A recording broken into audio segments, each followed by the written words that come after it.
Yes students, this is Rohan मंत्री। आज हम देखने जाएंगे हमारा जो सेल की शेप और साइज किस तरीके से होती है।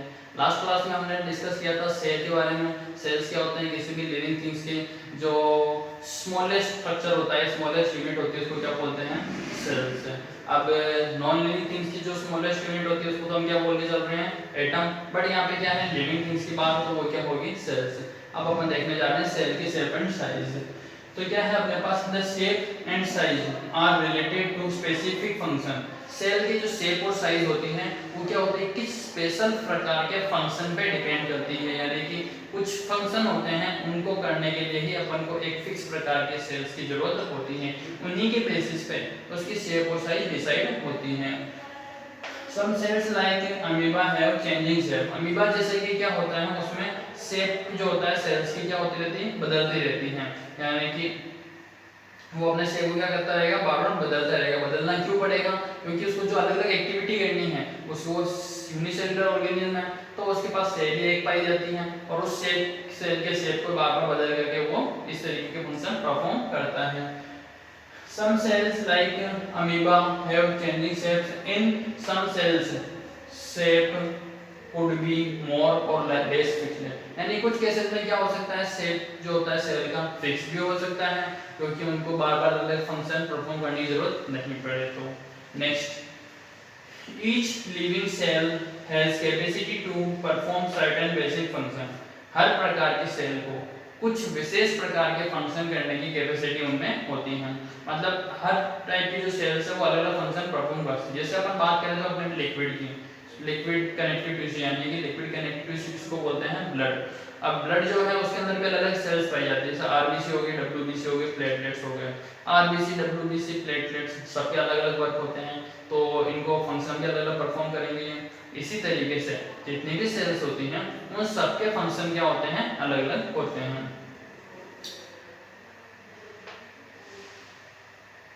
फिर नेक्स्ट आ रहा अपने पास, each cell has got certain specific components within it known as organelles।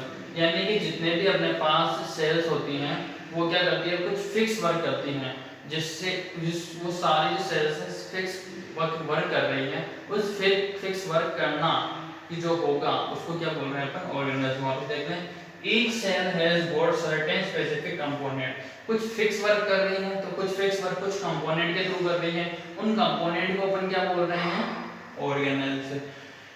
Each kind of organelle perform a specific function। हर प्रकार का जो ऑर्गेनेल होता है कुछ फिक्स वर्क करता है, जिससे क्या होता है, अपने पास जो सेल्स होती हैं उनमें न्यू मटेरियल जो बनता है वो तैयार होता है। तो ये तो बात हुई अपनी कि भाई सेल के शेप और साइज किस तरीके से होती हैं, सेल का शेप किस तरीके से बदलता है। क्योंकि सेल क्या होती है, अपने अंदर बहुत टाइप की सेल्स पाई जाती हैं शरीर के अंदर, यानी बॉडी के अंदर बहुत टाइप की सेल्स पाई जाती हैं। तो वो सेल्स जो होगी डिफरेंट डिफरेंट फंक्शन परफॉर्म करेगी। डिफरेंट फंक्शन परफॉर्म करेगी, इसका मतलब उनके शेप को बार बदलना पड़ेगा। अगर एक ही सेल अलग अलग फंक्शन परफॉर्म कर रही है तो उसको शेप बदलना पड़ेगा, या फिर अलग अलग सेल्स हैं तो फिर वो अपने शेप उनका ऑलरेडी अलग अलग ही होगा। तो ये तो बात हुई हमारे सेल के शेप एंड साइज की। Next, structure organisation of cell. Cell जो होती है उसका स्ट्रक्चर ऑर्गेनाइजेशन कैसा होता है। स्ट्रक्चर ऑर्गेनाइजेशन मतलब समझते हैं जैसे कि उसका जो स्ट्रक्चर बना हुआ, उसकी जो पूरी आकृति बनी हुई है, उसके अंदर क्या क्या चीजें पाई जाएगी उनके बारे में। तो उसके अंदर 3 टाइप के मेन कंपोनेंट्स हैं। प्लाज्मा मेम्ब्रेन, प्लाज्मा मेम्ब्रेन को सेल मेम्ब्रेन भी बोला जाता है। न्यूक्लियस और साइटोप्लाज्म, प्लाज्मा मेम्ब्रेन, न्यूक्लियस और साइटोप्लाज्म।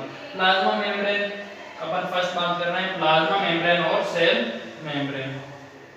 प्लाज्मा मेम्ब्रेन क्या चीज होती है, एक तरीके से मान लो जैसे अपने पास ये सेल है, तो इस सेल की जो आउटर कवरिंग होगी ना उसको अपन क्या बोलेंगे, प्लाज्मा मेम्ब्रेन। किसी भी सेल के बाहर से उसको जो प्रोटेक्ट करने वाली चीज होती है उसको प्लाज्मा मेम्ब्रेन बोलते हैं। अपन एग्जांपल के रूप में समझना चाहेंगे, जैसे आपकी नोटबुक होती है, नोटबुक पे आप कवर लगा करके रखते हैं। कवर क्या करता है, उस नोटबुक को प्रोटेक्ट करने का काम कर रहा है। इसी तरीके से प्लाज्मा मेम्ब्रेन में जो प्लाज्मा मेम्ब्रेन जो होती है सेल्स को क्या करती है, बाहर से प्रोटेक्ट करने का काम करती है।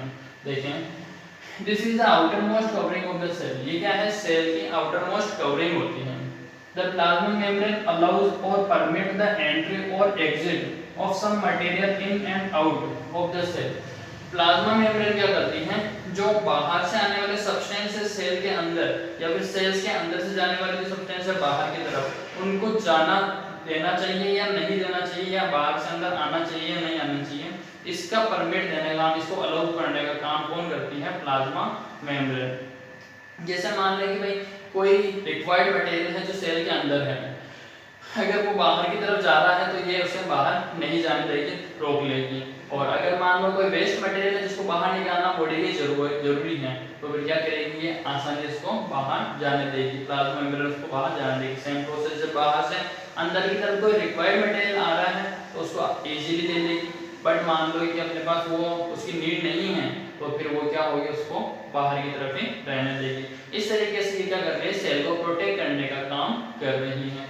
नेक्स्ट पॉइंट है अपने पास, it prevents of some other material, so cell membrane is also called selectively permeable membrane. यानी कि सेल मेम्ब्रेन क्या करती है, बाहर से आने वाले दूसरे मटेरियल है जिससे सेल को कुछ नुकसान हो सकता है, उनको अंदर आने से रोकने का काम कर रही है। तो इसी वजह से इस सेल मेम्ब्रेन को सेलेक्टिवली परमिएबल मेम्ब्रेन भी कहते हैं। इंपॉर्टेंट पॉइंट है, ध्यान से देख लें। ऐसी मेम्ब्रेन जो क्या कर रही है, बाहर से आने वाले जो हार्मफुल मटेरियल है उनको रोकने का काम कर रही है, इसलिए इस मेम्ब्रेन को क्या बोल रहे हैं अपन, सेलेक्टिवली परमिएबल मेम्ब्रेन। तो ये क्लियर है। नेक्स्ट है अपने पास डिफ्यूजन। अब बात आती है डिफ्यूजन प्रोसेस क्या होती है। कोई भी गैस हो या लिक्विड हो, उसका हाई कंसंट्रेशन को लो कंसंट्रेशन की तरफ जाना क्या कहलाता है, डिफ्यूजन। फिर अपने पास क्या है, यहाँ पे अपन एग्जांपल से समझाता हूँ मैं आपको। यहाँ पे जैसे मान लो अपने पास दो कंटेनर है, दोनों कंटेनर में क्या है, एक कंटेनर में तो क्या है वाटर फुल भरा हुआ है, वाटर मान लो या गैस मान लो। दूसरे कंटेनर में क्या है, अपने पास गैस कम भरी हुई है। तो जैसे इन दोनों को आपस में कनेक्ट कर दिया जाए तो क्या होगा, वाटर या फिर गैस जो ज्यादा वाले फुल जो कंटेनर भरा हुआ है उससे कम जो कंटेनर भरा हुआ है उसमें मूवमेंट होगा, यानी कि डिफ्यूजन हो रहा है। और समझने के लिए वाली बात यह है कि ज्यादा कंसंट्रेशन से कम कंसंट्रेशन की तरफ जो मूवमेंट होता है, ये प्रोसेस जो होती है इसे ही डिफ्यूजन बोलते हैं। समझ लें, there is a spontaneous movement of a substance from a region of high concentration to low concentration। एक स्पेशल प्रकार का मूवमेंट होता है हाई कंसंट्रेशन से लो कंसंट्रेशन की तरफ। इस मूवमेंट को अपन क्या बोलते हैं, diffusion. CO2 in cell membrane movement move through diffusion, यानी कि सेल मेम्ब्रेन के अंदर ये बाहर जाने की जो प्रोसेस होती है वो सेल मेम्ब्रेन के लिए के अंदर और बाहर जाने की जो प्रोसेस है वो CO2 की वो केवल डिफ्यूजन प्रोसेस के थ्रू ही होती है। अब किस तरीके से होती है उसको अपन एग्जांपल के रूप में समझ रहे हैं। तो क्या होता है देखें, इस CO2 जो है, मान लो अपने पास जो सेल है, मान लिया अपन ने ये सेल है, तो इस सेल के अंदर क्या है, CO2 की मात्रा बहुत ज्यादा हो गई है, बहुत ज्यादा हो गई है। तो इसके आसपास सेल CO2 की मात्रा अमाउंट क्या है, कम है, यानी कंसंट्रेशन यहाँ पे इसके अंदर ज्यादा, कंसंट्रेशन बाहर CO2 का कम। तो फिर CO2 क्या होगी, हाई कंसंट्रेशन से लो कंसंट्रेशन की तरफ मूव करेगी। अब मूव करना स्टार्ट होगी, तो फिर जैसे ये मूव करना स्टार्ट हुई तो यहाँ पे सेल के अंदर CO2 क्या हो गई, कम हो गई। CO2 कम हो गई तो उस कम CO2 की जगह को पूरा करने के लिए वहां पे क्या होगी, ऑक्सीजन गैस एंटर हो जाएगी। जैसे ही सेल के अंदर ऑक्सीजन गैस एंटर हुई, वो ऑक्सीजन क्या करेगी, एनर्जी का काम करेगी, जिससे सेल को मिल गई एनर्जी। वो सेल कुछ स्पेशल प्रकार का जो वर्क करना है उस वर्क को इजीली कर लेगी। तो ये जो प्रोसेस होती है अपने CO2 का सेल मेम्ब्रेन के अंदर जाना और बाहर आने की होती हैं। और इसको किस तरीके से आपको नोट करना है, एक बार इसको भी देख लें अच्छे से।